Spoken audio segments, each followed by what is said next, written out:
Good afternoon.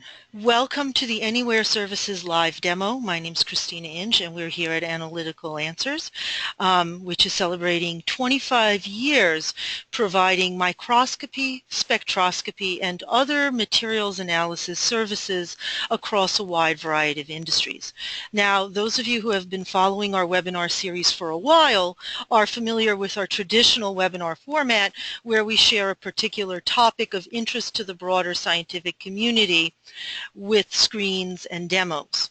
This is actually going to be a little different, which is why we're so excited that you've been able to join us.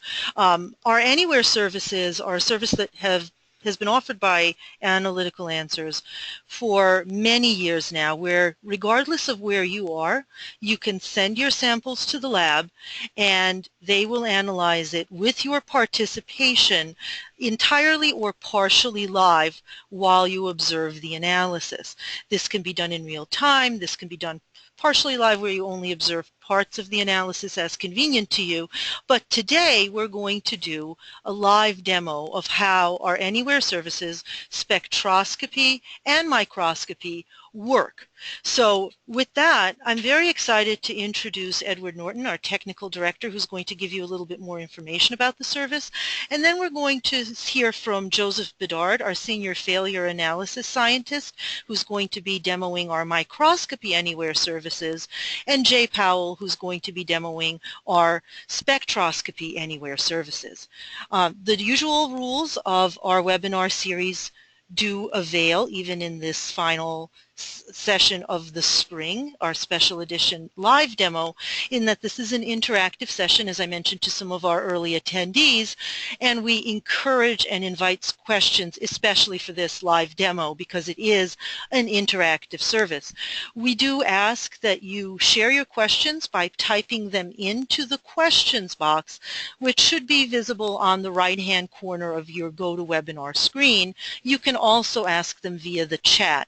We will be monitoring these questions throughout the webinar. However, our scientists will probably answer them more towards the end of this interactive webinar, which will go till about 1 p.m. With that, very excited to start this live demo and hand over to Edward Norton, Technical Director here at Analytical Answers. Thank you very much, Christina, for that introduction. Here I am just going to give a couple of slides of intro about our Anywhere services, and ahead of giving the control to Joe and Jay, where they go through a live analysis of this failed component you see at the top here.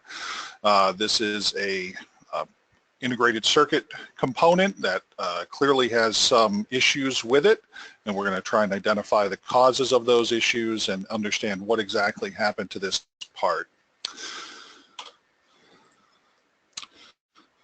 So Microscopy and Spectroscopy Anywhere are services we've been providing collectively for more than a decade. It allows the customer to see what the scientist sees, and so you can participate in the analysis from anywhere you want to. So if you are working at home, you have meetings booked in the office and can't get away.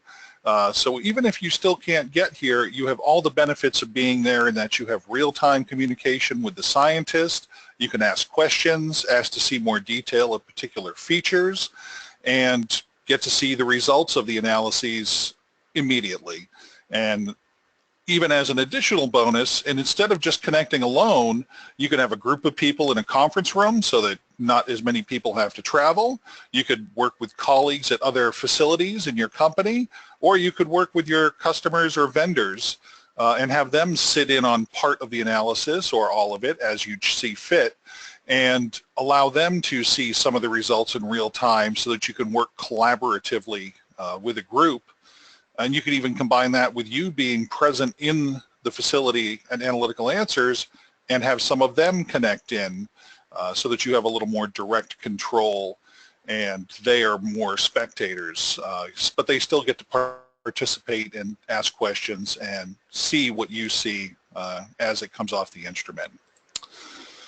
For this webinar, we asked for clients to submit samples, and we thought that we would pick one that would be interesting to as wide a range of customers as possible. And so on the right-hand side here, we see a printed circuit board with a lot of soot and a couple of burned up packaged integrated circuit components. You can see a lot of residues all over the place and some very catastrophic failures that occurred with these devices. This was a circuit board from a medical device which failed after highly accelerated life testing, where there was temperature cycling at high humidity with a bias applied in order to stress the device and try and cause it to fail. And obviously we did suffer a failure when the board was finally removed from the highly accelerated testing.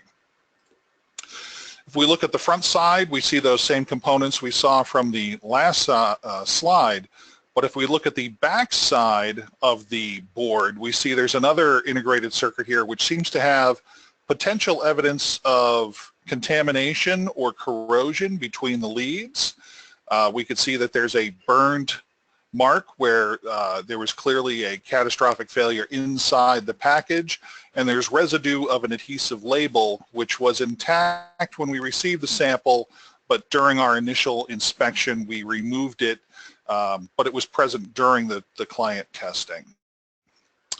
When we zoom in and look a little closer at some of those failure regions, again, we can see the catastrophic damage clearly, but at the red arrow locations, we see what looks to be a lot of organic residue, potentially, or flux residue, we're not sure.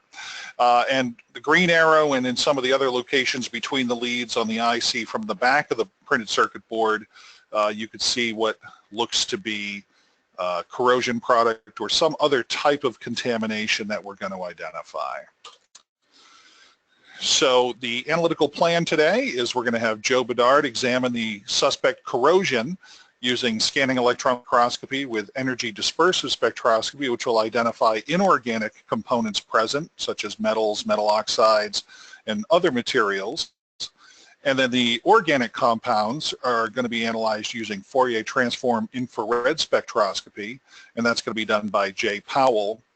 And to make things a little bit more convenient for the webinar format, some of these optical photos, the trimming and coating of the samples to do the SEM were performed ahead of time. And so that's my last slide. So without further ado, I'm going to hand off to Joe, who is going to take control of the SEM live during analysis of these boards. Thank you very much, Ed. As he said, my name is Joe Bedard, and so we're using what we call our advanced scanning electron microscope today. One of the very interesting features of this microscope is that we actually have the ability to take an optical image of what we're going to be analyzing and do a quick 3-point registration with the SEM, and we're able to actually drive to anywhere on the optical image that we need to get to just by double-clicking on that optical image. Now, as you can see, what I have on the screen now is the optical image I took of the samples that Ed was just talking about. We have the damaged lot board here, which shows that IC component that's got a burn mark here, and then we have a reference lot board that we're going to analyze as well. So again, the neat thing about this registering this optical image is we can drive to anywhere on the optical image just by double-clicking on it. Now, unfortunately, what I'm going to have to do is move this off of the screen to show you the actual SEM image, but I just wanted to talk a little bit about this feature because it's a very nice feature for this instrument, being able to, again, take this optical image, do a quick 3-point registration with the SEM, and then being able to drive to anywhere we want to and analyze regions on that optical image actually in the SEM. So I'm going to move that off the screen. So here we have a backscatter electron image of the corner of that IC device. And so in backscatter electrons imaging, higher grayscale or lighter in grayscale areas are higher atomic number elements. So carbon, oxygen typically show up as darker in grayscale. Tin, gold, etc. typically show up as brighter in grayscale. They have more electrons to, the higher atomic number elements have more electrons to give off and thus give us that brighter grayscale. So we can see we're at the the corner of the component, we can see we have a couple of leads here. We can see that in between these leads, there's some what appears to be higher atomic number material. We're actually going to analyze that with EDS and determine what that is. But the first thing we're going to do is we're actually going to understand what the lead material is here. So I'm just going to do a little adjustment. So I'm going to go to reduced mode. And we're going to collect a spectrum just from the region that I have within this green outline box here. I'm going to bring up the EDS software. Here we have the EDS software. And we're going to label.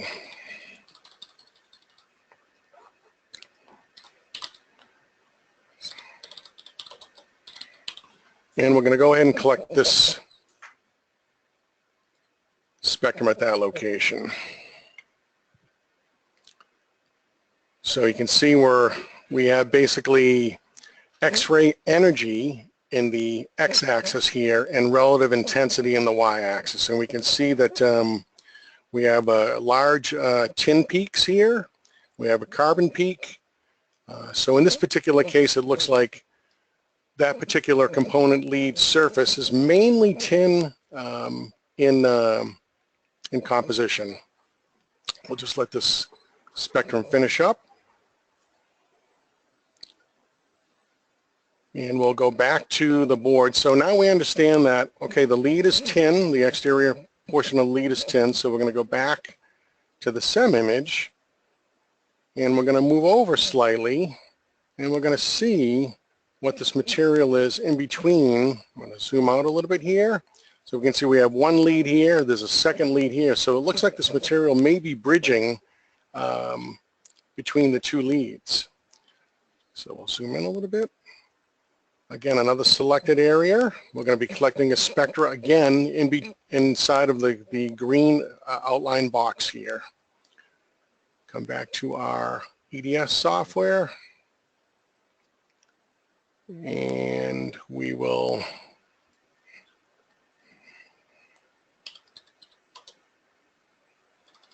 label our spectrum.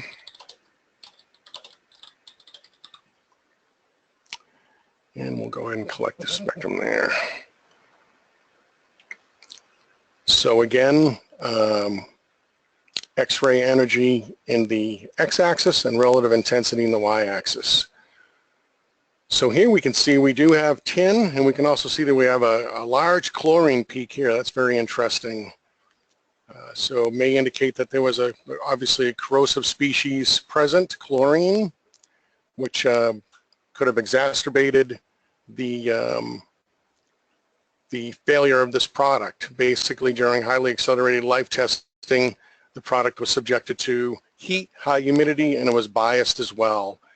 If we have any corrosive species present, that's going to basically cause potential corrosion, obviously, of the metal on the leads, etc., and potentially cause a short between the two leads, which we feel that that's probably what happened here. So again, we have tin, we have chlorine, and the other thing we can do here is we can actually bring up a synthetic spectra. So the EDS software allows us to bring up a synthetic spectra, which is the red outline spectra over my green spectra, which was the spectra that was collected. And we can understand if the EDS software has done a great job at labeling the proper peaks and what's present in the sample here. So we're just going to take a quick check at that. It's indicating that some palladium here, but I'm not sure I believe that. And sure enough, if I take palladium out, there's a better match. So it looks like it's mainly chlorine and tin present, again with some copper and also a little bit of sodium as well. Interesting. So now that we've determined that the lead material is mainly tin, and in between the two leads, we'll go back to the SEM view here and come out of reduced mode. We can see this area here between the two leads that we have tin and chlorine. Quite interesting. So currently the hypothesis is that these two leads are shorted together, and that caused some interference inside of the IC itself. These guys shouldn't be talking directly together. They should not be shorted together, so that could be a major issue here.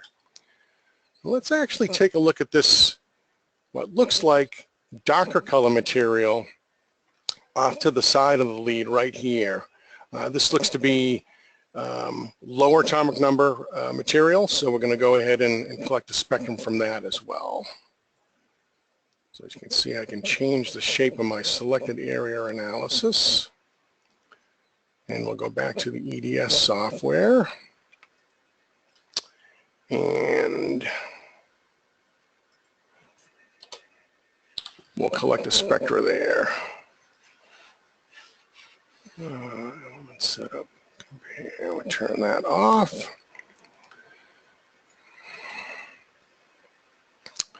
So this is that darker colored or darker grayscale material adjacent to the lead. Still looks like we're picking up a little bit of tin, probably some scatter, X-ray scatter from the lead itself.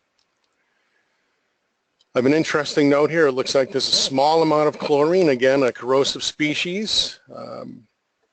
This could be potentially bad in a biased, wet and hot environment, causing corrosion of the metal products, etc., in the area. So again, the key point here is that we have this chlorine. We're going to keep that in mind. So now that we've identified that the lead is mainly tin, this area here is mainly carbon and oxygen with a little bit of chlorine, so potentially some flux left behind, and that the material in between these two leads is high in tin as well. We're going to go over to our control sample or our reference sample, and we're going to see if we see the chlorine in flux that's potentially adjacent to one of these leads. So all I'm going to do is double click here, and this is such a very neat feature for this instrument. We can actually see our SEM image is actually this red box right here. That's actually our SEM image, where our SEM image is being obtained from. So we'll come back to the SEM. Here we have our control area. We're going to zoom in, and again, this is a backscattered electron image, so higher atomic number elements show up as brighter, lower atomic number elements show up as darker grayscale. We're going to zoom in a little bit here, and let's first get an understanding of what this lead is made out of, the surface of the lead. So we'll do a selected area analysis here on the lead. Back to our EDS. This is going to be the reference.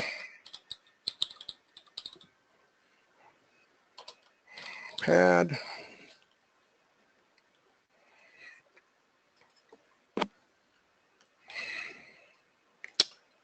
Again, this is a EDS spectra. Again, it looks like mainly tin here, maybe a little bit of silver, indicated by AG here, a little bit of carbon. We can bring up our synthetic spectra, get an understanding if that, well, it looks like there's a little bit of silver there. So it looks like they may have changed pad composition on the reference board. This is the reference board that they supplied with for the analysis, so we have to let the data speak for itself. It definitely looks like there's a little bit of silver there. So again, mainly tin, a little bit of silver, some carbon, oxygen. I don't see any chlorine in this particular location. So let's take a look at this darker material adjacent to the lead. Again, suspected to be some type of organic just because it's a very dark and grayscale. So we're going to collect an EDS spectra from this region here that I have outlined in green. And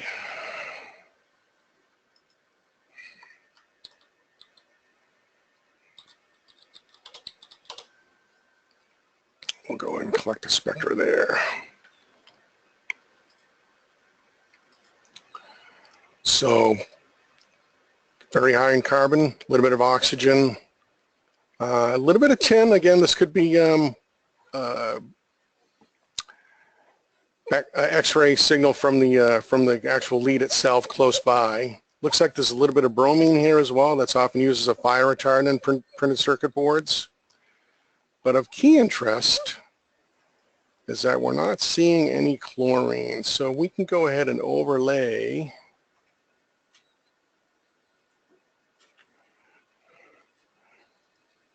the previous spectrum. Actually, I'm going to bring that one live.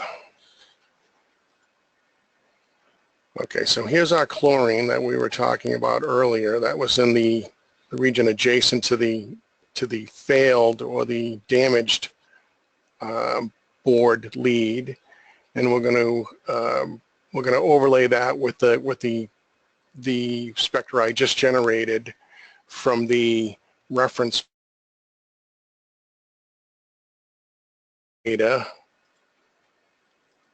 to a range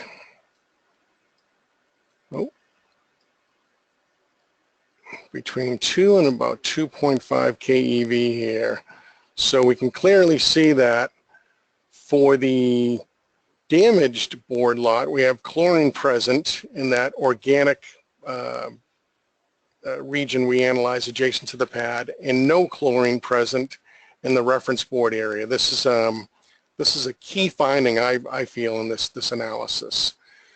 So let's actually go back to the failed or the damaged board now that we understood that there's no chlorine present. Oh, let's just show you that. Yeah, so we're just going to double click. Again, this is a very nice feature of this instrument. The stage automatically drives over to that region, and we'll bring you back to the SEM image since we're still in reduce mode. So one of the things we want to try to understand here is this material, this material that in between the two pads, is it actually bridging the two pads? So we're going to do a quick EDS elemental map. So far we've done selected area analyses where we choose a selected area, we obtain an energy spectrum, and we understand what elements are present. But now we're actually going to be able to spatially understand what elements are present, where the elements that are present are in fact are. So that's of key importance in understanding, well, is this particular debris or residue bridging these two pads, and which caused it to short. So we're going to bring up the EDS software again. We're going to go to a spectral imaging pane. I'm going to bring up a grayscale image.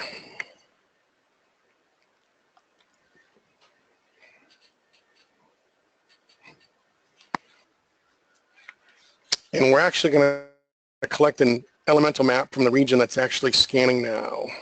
As soon as this finishes.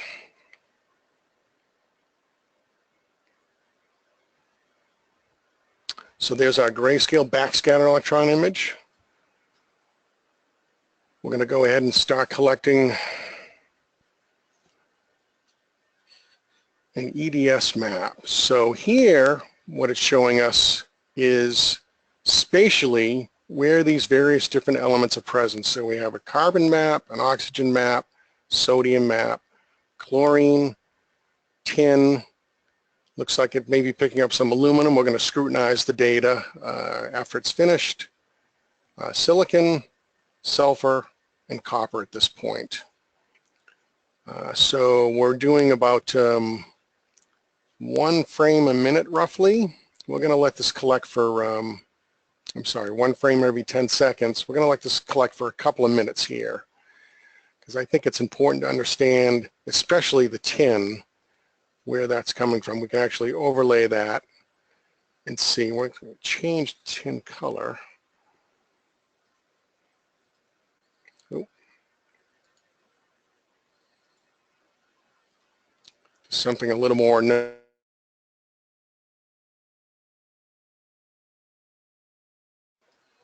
And we can do a quick overlay and see where that tin is.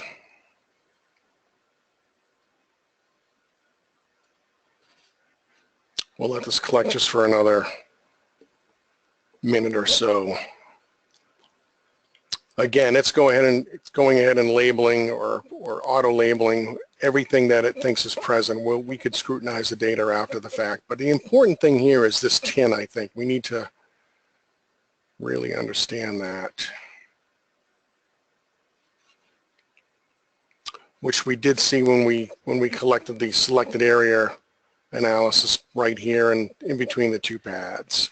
But key importance is understanding, well, we did the selected area, but was the tin actually bridging the two pads? And it looks like that's in fact the case. And we'll let this collect just for another second or so, a couple of seconds here. And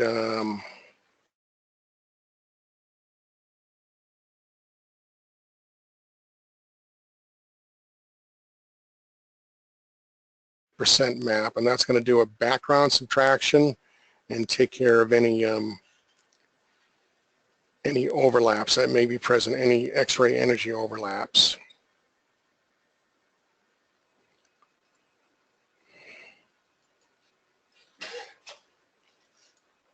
I'm just going to clean up some of the data here.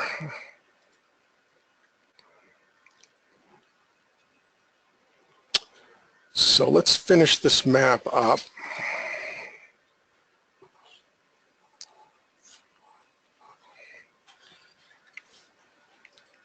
We're going to turn that off. So here we have the elemental maps that were collected. And again, what this shows us is what elements are present and spatially where they're present on the sample itself.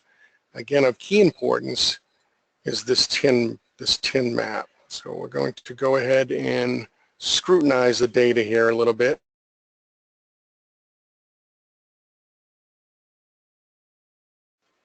Our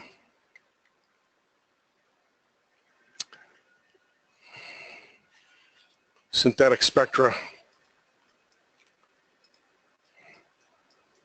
and get an understanding of what's here. Is there really scandium here?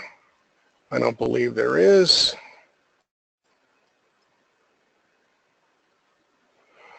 So we got carbon. Aluminum I'm not sure about either.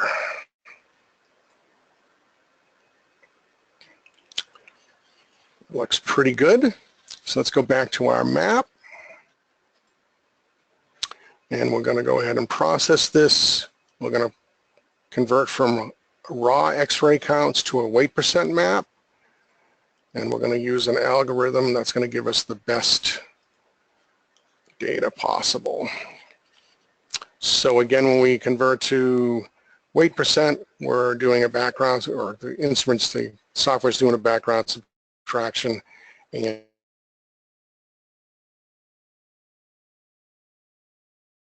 so in the next, well, we'll talk about the tin map here.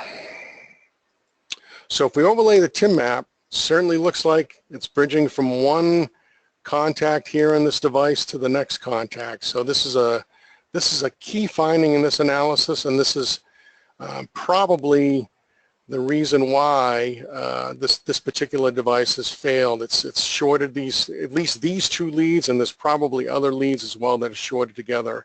So when they did their highly accelerated life testing and exposed this particular board to high temperatures, humidity, while biased, that chlorine component that we saw caused corrosion. When you add a bias, it's going to actually speed up the process and cause the corrosive product to actually migrate and migrate from one lead to the other, thus causing a short, etc. So for the next part of this analysis, we're going to actually do some FTIR.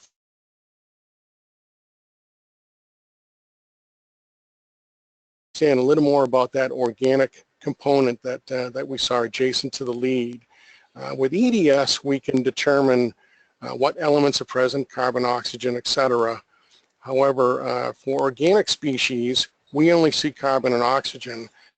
Jay is going to be able to understand molecularly what's present and hopefully be able to determine that yes, it is potential flux residue there, and that was probably the issue that caused the accelerated, it wasn't the flux residue, it was the flux plus the chlorine in the flux. So they may have used an improper flux when they built this particular device.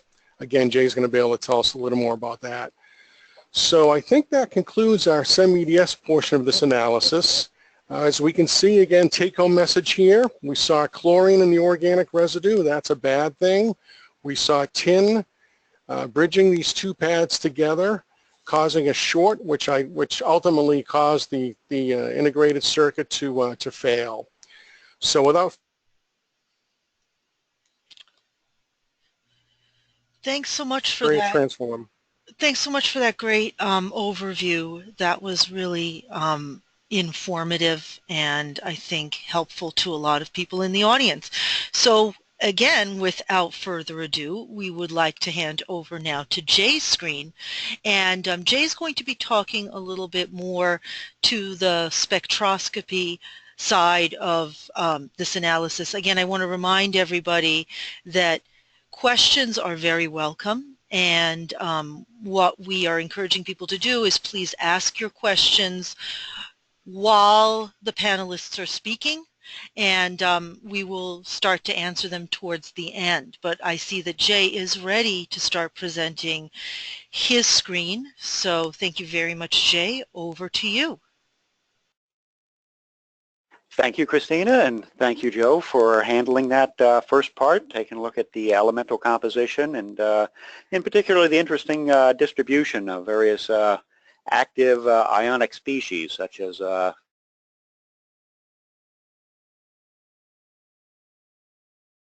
infrared spectroscopy, or FTIR. You saw a lot of the spectra Joe collected. He saw carbon and oxygen. The difficulty there is that that's all he can see. He doesn't know how those carbon and oxygen atoms are put together. And that's what we use infrared spectroscopy for, is to tell us what that carbon and oxygen and other associated elements form. As you see here on my screen, I have a portion of that board that was not taken for SEM work, but it does show some of the same organic material around there. We suspect that's the flux. So what I'm going to do is just take a little bit of that sample. You're going to see how I do the sampling here. So you see right around this one pad here, we got this glossy organic deposit, probably soldering flux. So I'm just going to use a small tool, move it so I can get the tool in there out of the way of some of the other components, and just lift up a little bit of that material.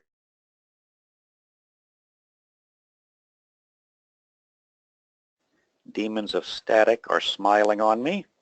As you can see, I've got a small amount of that on the end of my scalpel there. So what I'm going to be using here today for this analysis is the microdiamond anvil cell. This is a very, very useful tool I found for preparing small samples. Just put a little bit of that on the diamond cell, and because those are both nice hard surfaces, and the diamonds that we use here are actually mostly infrared transparent. Sorry, let me spin this around, get everything lined up. I could place the two halves of the diamond cell together, and anything that's in the diamond cell can be flattened out to make a thinner section for infrared analysis. So as you see, as I separate the diamond cell now,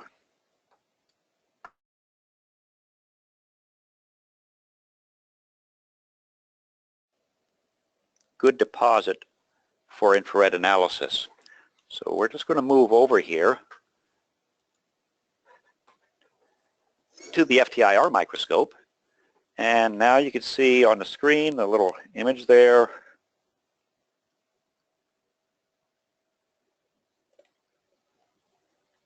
Get this in the proper position first.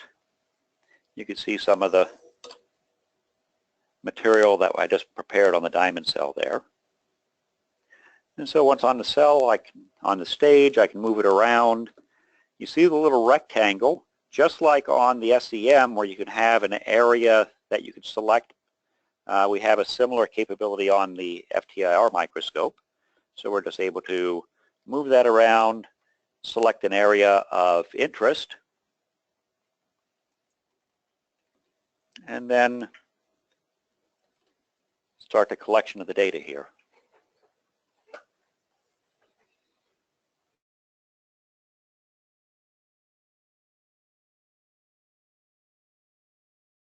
Smooth curve going up, following my mouse cursor up, down, around and back down again. That would represent the black body emission profile of the instrument, mainly of the infrared emitting source.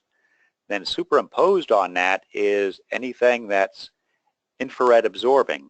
So we can see some carbon-hydrogen stretching features here. It tells us we got some organic material.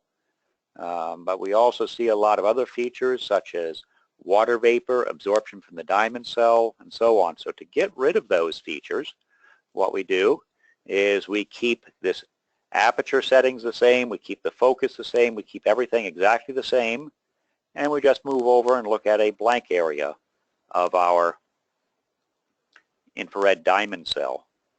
And so the second thing we collect is a background. So we're always collecting for every sample. Pretty much we're collecting two individual spectra, a sample spectrum of the sample on either the diamond cell or a silicon window or ATR crystal or whatever it might be.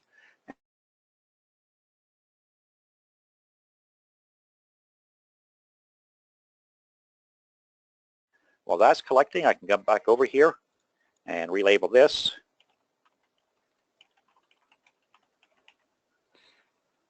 And once it finishes processing, it should take that, factor that out.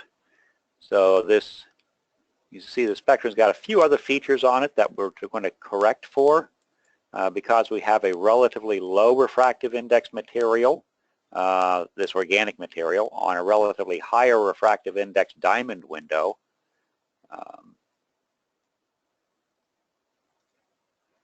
We get this what's called a fringing effect, or also some called channel spectra. And it's just basically a little deviation in the baseline that we can take out here with the software. We also see some other features in here. For example, a real fine hash there is atmospheric water vapor. That feature there, atmospheric carbon dioxide. We usually learn to ignore these, but we do see enough organic features to say this looks characteristic of what I would expect to see in a rosin-based flux. Peak here around, well, that's actually a little high for an organic acid, about 1730, and some other features as well. So we could potentially give this over to our search program. And unlike what you may have seen on TV, the search programs do not automatically just take a spectrum and tell you what it is. Usually you have to add a little bit of your own knowledge and experience to it. For example, what I've done here is I've told it to ignore this area right around 2400, that's atmospheric carbon dioxide, as well as some other distortions from our diamond cell. And I've told it specifically to use these two areas highlighted in white in the search comparison. So we'll go through our library of spectra, looking and comparing point by point every feature along the spectral trace to every library entry. So we've just now gone through about 200 to some odd thousand spectra, and it's pulled up some various matches. Now you also will see people will report a so-called match quality or hit quality index. We don't use those here. Those numbers are just mainly used internally to help sort out probable things and less probable, but ultimately it's up to us, the spectroscopists, to examine these features and say, is this consistent or is this not consistent?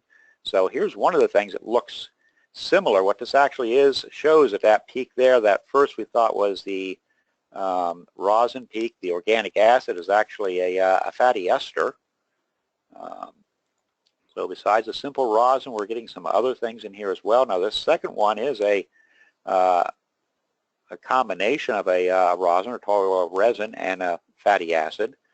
But notice none of these really have features that match up exactly. For example, this third one here, we've got a peak in the library that we don't see in the sample spectrum we just took. So even though that's the third biggest match or third closest match, we would immediately reject that because there are features that are not consistent. But ultimately, what we can compare to, ideally, is what really should have been used. So up here, we have the spectrum of the flux or suspected flux material we took off the off this board. And previous to this session, we actually collected some of the flux off the reference board. Joe is running in there as well. So if we overlay these, this from our failed board and this from the reference, we can see these two are clearly not the same. We may, off the failed board, we may have some organic acid in there, some rosin, but we have a lot of something else in there as well that's not really consistent with what was supposed to have been used on this particular board. So whether that led to the failure, was an indirect cause of the failure, or just happened to happen in conjunction with the actual failure, I can't really directly address that. What I can say, however, is that stuff we took off from what appeared to be flux off the failed board is not consistent with the flux that we were provided on the reference board.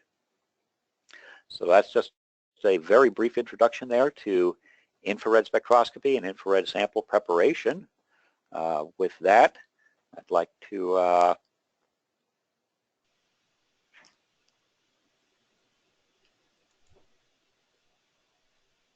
conclude that and find out if there's any questions.